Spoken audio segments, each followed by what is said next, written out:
मन को नियंत्रित करने का जापानी तरीका। एक बौद्धिक कहानी। प्रस्तावना। जापानी संस्कृति में मानसिक अनुशासन और आत्म नियंत्रण को अत्यधिक महत्व दिया जाता है। ज़ेन बौद्ध धर्म ने विशेष रूप से जापान में इस अवधारणा को गहराई से प्रभावित किया है। ये कहानी एक युवा व्यक्ति के आत्म अन्वेषण और मानसिक नियंत्रण की यात्रा का अनुसरण करती है, जो बुद्ध के सिद्धांतों और जापानी ज़ेन परंपराओं के माध्यम से अपने मन की शांति प्राप्त करता है। भाग 1। अस्तित्व का प्रश्न। तोशिरो एक युवा समुराई जापान के एक छोटे से गांव में रहता था।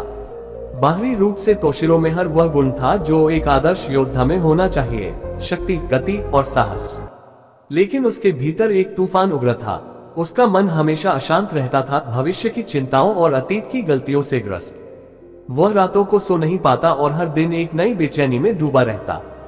तोशिरो ने कई गुरुओं से सलाह ली, लेकिन कोई भी उसकी बेचैनी को दूर नहीं कर सका। एक दिन एक बुजुर्ग साधु मास्टर केंजो गांव में आए।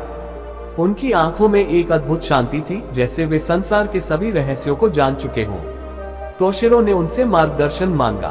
भाग 2। मास्टर केंजो की शिक्षाएं। मास्टर केंजो ने तोशिरो को अपने ज़ेन मठ में आने के लिए आमंत्रित किया, जो पहाड़ों के बीच स्थित था। मठ तक पहुंचने के लिए कठिन यात्रा करनी पड़ी, जो स्वयं एक परीक्षा थी।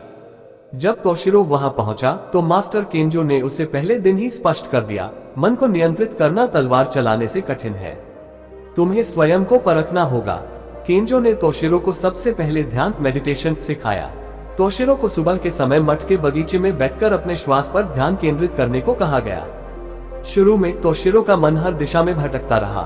कभी उसे अपने असफलताओं की याद आती, कभी भविष्य के डर सताते। लेकिन केंजो ने कहा, मन को भटकने दो, पर तुम स्वयं को श्वास में लौटाओ। यही अभ्यास है। भाग 3। मौन की शक्ति। कुछ सप्ताह बीत गए। केंजो ने तोशिरो को एक नया अभ्यास दिया, मौन व्रत। 3 दिनों तक तोशिरो को बिना बोले रहना था। शुरू में यह तोशिरो के लिए बेहद कठिन था। उसके भीतर की आवाजें और भी तेज हो गईं। लेकिन धीरे धीरे उसने महसूस किया कि मौन में एक गहरी शक्ति है। जब हम दूसरों से संवाद करना बंद कर देते हैं तो हम अपने भीतर के शोर को सुन पाते हैं। तीसरे दिन तोशिरो ने मास्टर केंजो से कहा, मास्टर, मैंने अपने भीतर के विचारों को सुना और वे इतने शोरगुल वाले हैं कि मैं डर गया। केंजो मुस्कुराए और बोले, यही तुम्हारा पहला कदम है। जब तक हम अपने भीतर के शोर को नहीं पहचानते, हम उसे शांत नहीं कर सकते। भाग 4। समुराई की परीक्षा। एक दिन केंजो ने तोशिरो को एक तलवार दी और कहा, जंगल में जाओ और उस वृक्ष को काटो जो तुम्हें सबसे अधिक परेशान करता है। तोशिरो ने तलवार उठाए और जंगल की ओर निकल पड़ा। वहां बहुत से पेड़ थे, कुछ ऊंचे, कुछ टेढ़े मेढ़े, कुछ सूखे। लेकिन तोशिरो को कोई भी पेड़ परेशान नहीं कर रहा था। वह उलझन में पड़ गया।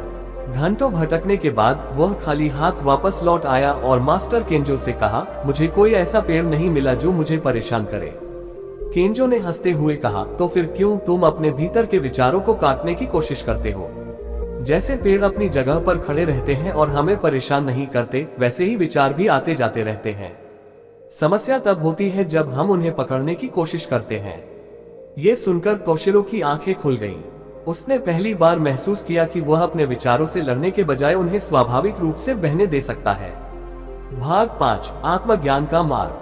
अगले महीनों में तोशिरो ने ध्यान, मौन और जागरूकता के अभ्यास को जारी रखा। अब उसका मन पहले की तुलना में अधिक शांत था।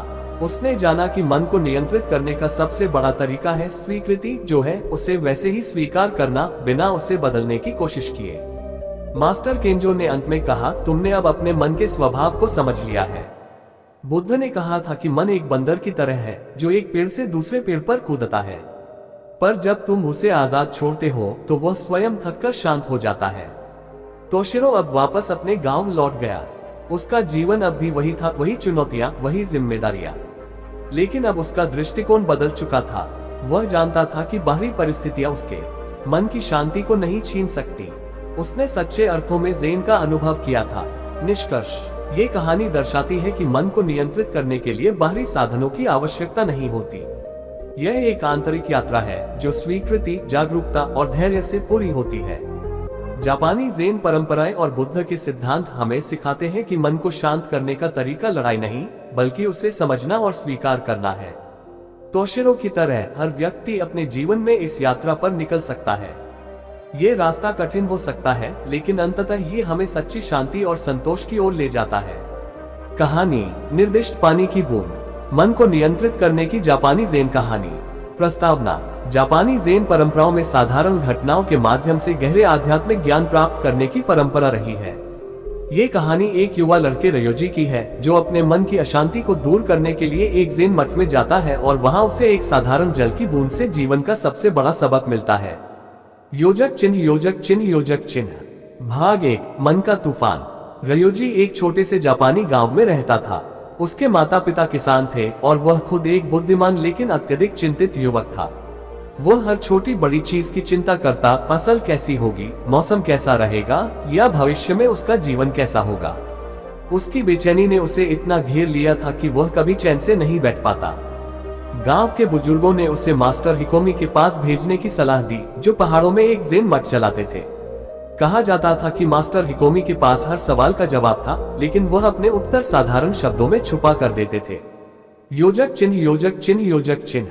भाग 2, पहला पाठ, पानी का कटोरा। रयोजी मठ पहुंचा और मास्टर हिकोमी से अपनी परेशानी साझा की। मास्टर ने उसकी बातें चुपचाप सुनी और फिर उसे एक कांच का कटोरा दिया, जिसमें पानी भरा हुआ था। उन्होंने कहा, ये कटोरा लेकर मठ के चारों ओर घूमो, लेकिन ध्यान रखना कि पानी की एक बूंद भी गिरनी नहीं चाहिए। रयोजी ने कटोरा संभाला और बहुत सावधानी से चलने लगा। उसका सारा ध्यान पानी पर केंद्रित था और उसने हर कदम फूंक फूंक कर रखा।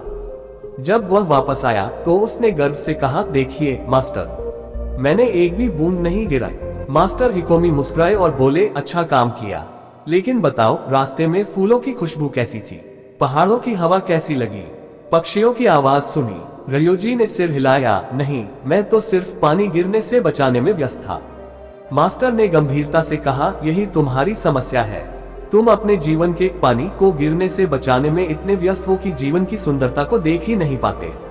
योजक चिन्ह, योजक चिन्ह, योजक चिन्ह। भाग 3, दूसरा पाठ, बूंद का गिरना। अगले दिन मास्टर हिकोमी ने रयोजी को फिर वही कटोरा दिया, लेकिन इस बार कहा, अब जाओ और इस बार यदि पानी की कुछ बूंदें गिर भी जाए तो चिंता मत करना, बस चलते रहो और आसपास की सुंदरता को देखो। रयोजी ने इस बार धीरे धीरे कदम बढ़ाए। उसने फूलों की खुशबू महसूस की, पहाड़ों की ठंडी हवा को अपने चेहरे पर महसूस किया और पक्षियों के गीत सुने। चलते चलते कुछ बूंदें पानी की जमीन पर गिर गईं, लेकिन उसने मास्टर की बात याद रखी और आगे बढ़ता रहा। जब वह वापस लौटा तो उसके चेहरे पर एक अलग ही शांति थी। कहानी खाली कप का रहस्य, मन को नियंत्रित करने की जापानी ज़ेन कहानी। भाग 1, युवा विद्यार्थी की खोज। बहुत समय पहले जापान के एक छोटे से गांव में केंजो नाम का एक युवक रहता था। केंजो बेहद बुद्धिमान था और हर विषय में गहरी जानकारी रखता था, लेकिन जितना ज्ञान उसने किताबों से प्राप्त किया था, उतनी ही उलझनें उसके मन में बढ़ती जा रही थीं। उसके विचार कभी शांत नहीं रहते, हमेशा किसी न किसी सवाल का जवाब खोजते रहते थे। एक दिन उसने सुना कि पास के पहाड़ों में ज़ेन मास्टर रियुकिन रहते हैं, जो अपने गहरे ज्ञान और मन की शांति के लिए प्रसिद्ध हैं। केंजो ने तय किया कि वह मास्टर से मिलने जाएगा और अपनी उलझनों का समाधान पाएगा। भाग 2, मुलाकात और अहंकार। केंजो मठ पहुंचा और मास्टर रियुकिन के सामने बैठ गया। उसने बड़े गर्व से अपनी उपलब्धियों और ज्ञान की बातें करना शुरू किया, कैसे उसने बड़े बड़े ग्रंथ पढ़े हैं, विभिन्न गुरुओं से सीखा है और कितनी बहसें जीत चुका है। मास्टर रियुकिन चुपचाप उसकी बातें सुनते रहे। फिर उन्होंने धीरे से कहा, तुम थक गए होगे, पहले थोड़ा चाय पी लो। उन्होंने केंजो के सामने एक कप रखा और उसमें चाय डालने लगे। केंजो बात करता रहा और मास्टर चाय डालते रहे। कुछ ही देर में कप भर गया, लेकिन मास्टर चाय डालते रहे। चाय कप से बाहर बहने लगी और टेबल पर गिरने लगी। ये देखकर केंजो चौंक गया और बोला, मास्टर, कप पहले ही भर चुका है, इसमें और चाय नहीं डाली जा सकती। भाग 3, खाली कप का रहस्य। मास्टर रियुकिन ने मुस्कुराते हुए कहा, बिल्कुल सही कहा तुमने, ये कप तुम्हारे मन जैसा है, पूरा भरा हुआ। जब तक तुम अपने मन को खाली नहीं करोगे, तब तक नया ज्ञान उसमें समा नहीं सकेगा।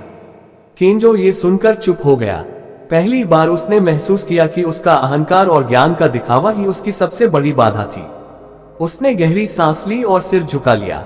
मास्टर रियुकिन ने कहा, मन को नियंत्रित करने के लिए सबसे पहले उसे खाली करना जरूरी है।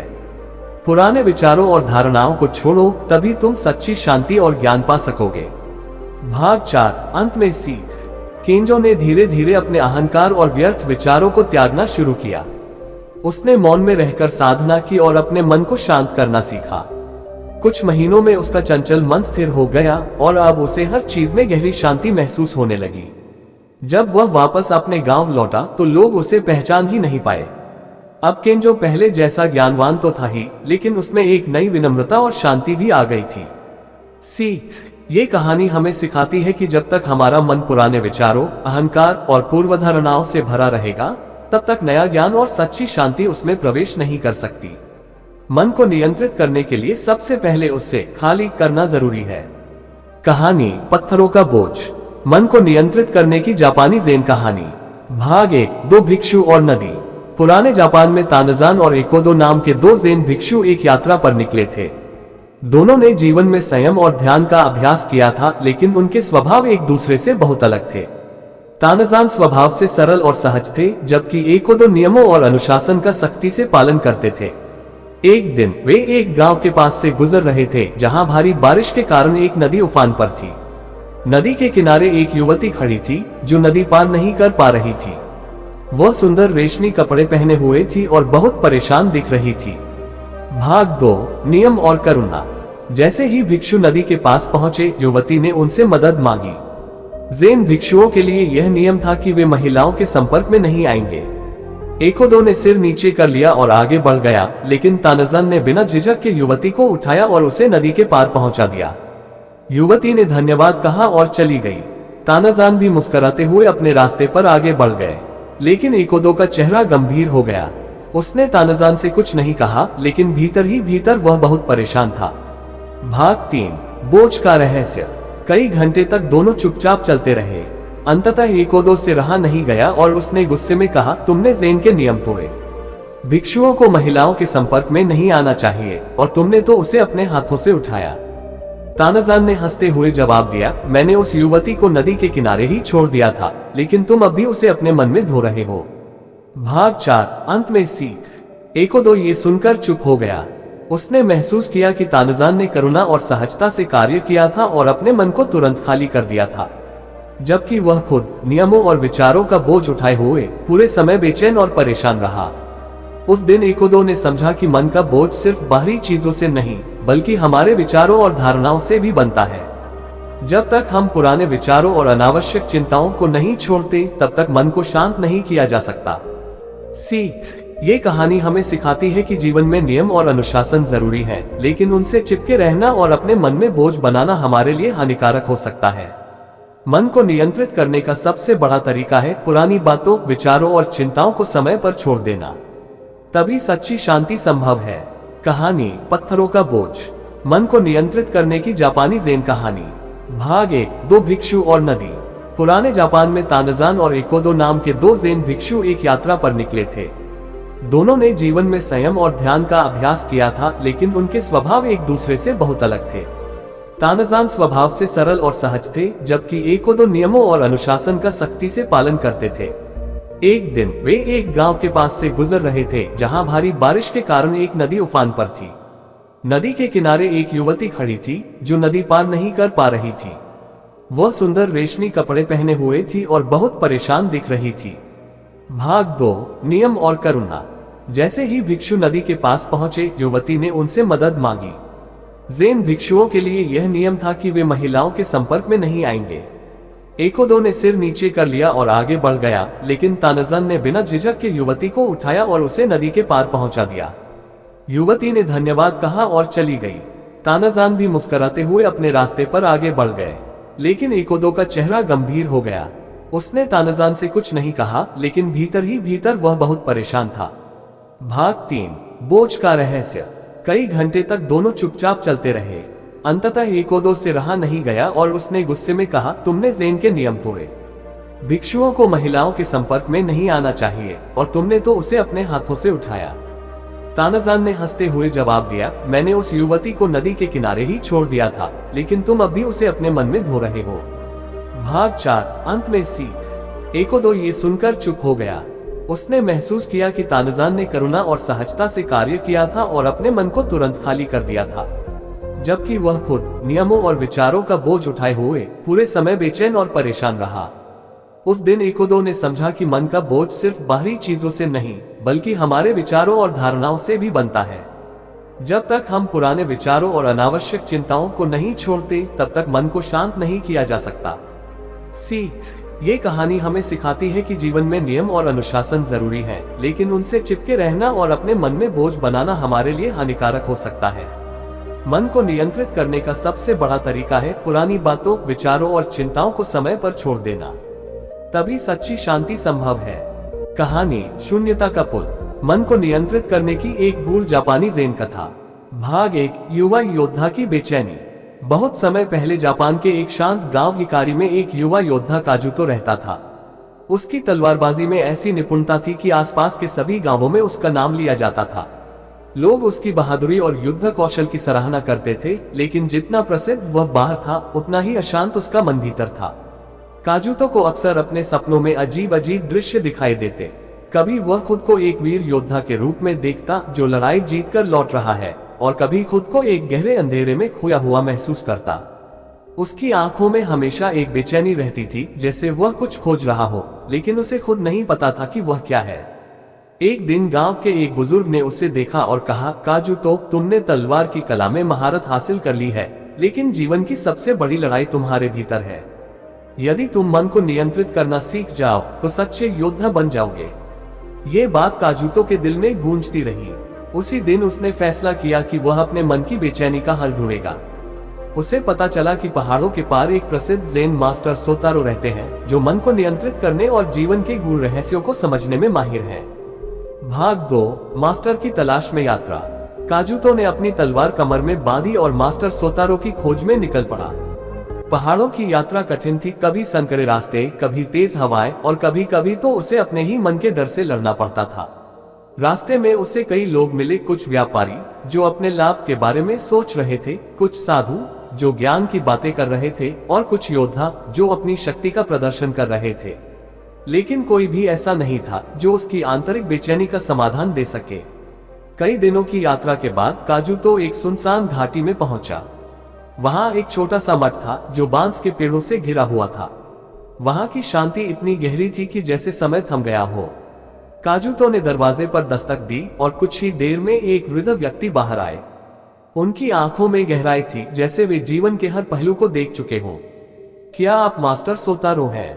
काजुतो ने पूछा। वृद्ध व्यक्ति ने मुस्कुराते हुए सिर हिलाया और कहा, तुम्हें क्या चाहिए, युवा योद्धा? काजुतो ने जवाब दिया, मैं अपने मन की बेचैनी से छुटकारा पाना चाहता हूँ। मैं जानना चाहता हूँ कि मन को कैसे नियंत्रित किया जाए। मास्टर सोतारो ने गहरी सांस ली और कहा, मन को नियंत्रित करने के लिए पहले तुम्हें खुद को खोना पड़ेगा। क्या तुम इसके लिए तैयार हो? काजुतो ने बिना सोचे उत्तर दिया, हाँ। भाग 3। पहला सबक, शून्यता को अपनाना। अगले दिन मास्टर सोतारो ने काजुतो को मठ के पास एक पुराने पुल पर ले जाया। पुल लकड़ी का था और बहुत संकरा, जो एक गहरी खाई के ऊपर बना हुआ था। खाई इतनी गहरी थी कि नीचे झांकने पर सिर चकरा जाए। मास्टर ने कहा, इस पुल को पार करो, लेकिन याद रखो, अगर तुम्हारे मन में डर या विचार आए तो तुम गिर सकते हो। काजुतो ने सोचा, मैं एक योद्धा हूँ, मैं ऐसी छोटी छोटी चुनौतियों से नहीं डरता। वह आत्मविश्वास के साथ पुल पर चला, लेकिन जैसे जैसे वह बीच में पहुंचा, उसका मन डर से भर गया। अगर मैं गिर गया तो? ये सोचते ही उसके पैर कांपने लगे और वह लगभग गिर ही पड़ा। मास्टर ने उसे खींचकर वापस ले लिया और कहा, देखा, जब तुम्हारा मन विचारों से भर गया, तुम असंतुलित हो गए। मन को नियंत्रित करने का पहला नियम है शून्यता को अपनाना। जब मन खाली होता है, तब तुम सबसे ज्यादा संतुलित होते हो। काजुतो ने यह बात समझने की कोशिश की, लेकिन उसे यह सब बहुत कठिन लगा। भाग 4। दूसरा सबक, धैर्य और स्वीकार्यता। अगले कुछ हफ्तों तक काजुतो ने मठ में रहकर साधना की, लेकिन उसका मन अभी भी शांत नहीं हुआ था। कभी कभी वह गुस्से में आ जाता तो कभी निराश हो जाता। एक दिन मास्टर सोतारो ने उसे एक बांस का पौधा दिखाया और कहा, देखो इसे, ये पौधा धीरे धीरे बढ़ता है, लेकिन जब ये पूरी तरह विकसित हो जाता है तो सबसे मजबूत होता है। काजुतो ने पूछा, इसका मेरे मन से क्या संबंध है? मास्टर ने उत्तर दिया, तुम अपने मन को तुरंत नियंत्रित करना चाहते हो, लेकिन ये प्रक्रिया समय और धैर्य मांगती है। जब तुम अपने विचारों और भावनाओं को स्वीकार करोगे, तभी तुम उन्हें नियंत्रित कर सकोगे। इस बार काजुतो ने धैर्य रखना शुरू किया। वह हर दिन ध्यान करता, अपने विचारों को देखता और धीरे धीरे अपनी बेचैनी को स्वीकारने लगा। भाग 5 अंतिम परीक्षा आंतरिक लड़ाई। महीनों बाद मास्टर सोतारो ने काजुतो से कहा, अब तुम अंतिम परीक्षा के लिए तैयार हो। उन्होंने काजुतो को उसी पुराने पुल के पास ले जाकर कहा, इस बार तुम्हें आंखें बंद करके इस पुल को पार करना है। याद रखो, ये सिर्फ बाहरी पुल नहीं है, बल्कि तुम्हारे मन का भी पुल है। अगर तुमने अपने मन को नियंत्रित कर लिया है तो तुम गिरोगे नहीं। काजुतो ने गहरी सांस ली, अपनी आंखें बंद की और धीरे धीरे कदम बढ़ाना शुरू किया। शुरू में उसके मन में डर आया, लेकिन उसने मास्टर की बातें याद की, शून्यता को अपनाओ, विचारों को स्वीकार करो और धैर्य रखो। जैसे जैसे उसने अपने डर को स्वीकार किया, उसके कदम मजबूत होते गए। कुछ ही देर में वह पुल के दूसरे छोर पर पहुंच गया। उसने आंखें खोली और देखा कि मास्टर सोतारो मुस्कुरा रहे थे। भाग 6 सच्चा योद्धा। काजुतो अब पहले जैसा नहीं था। उसने अपने भीतर की सबसे बड़ी लड़ाई जीत ली थी, अपने मन की लड़ाई। जब वह वापस अपने गांव लौटा तो लोग उसकी आंखों में गहराई और शांति देख सकते थे। अब वह न सिर्फ तलवार का, बल्कि अपने मन का भी सच्चा योद्धा बन चुका था। वह अब जानता था कि सच्ची शक्ति बाहरी जीत में नहीं, बल्कि अपने भीतर की शांति और संतुलन में है। सीख। ये कहानी हमें सिखाती है कि मन को नियंत्रित करने के लिए शून्यता को अपनाना, धैर्य रखना और अपने विचारों और भावनाओं को स्वीकार करना आवश्यक है। बाहरी दुनिया की चुनौतियों से लड़ना आसान हो सकता है, लेकिन अपने भीतर की लड़ाई जीतना ही सच्ची विजय है।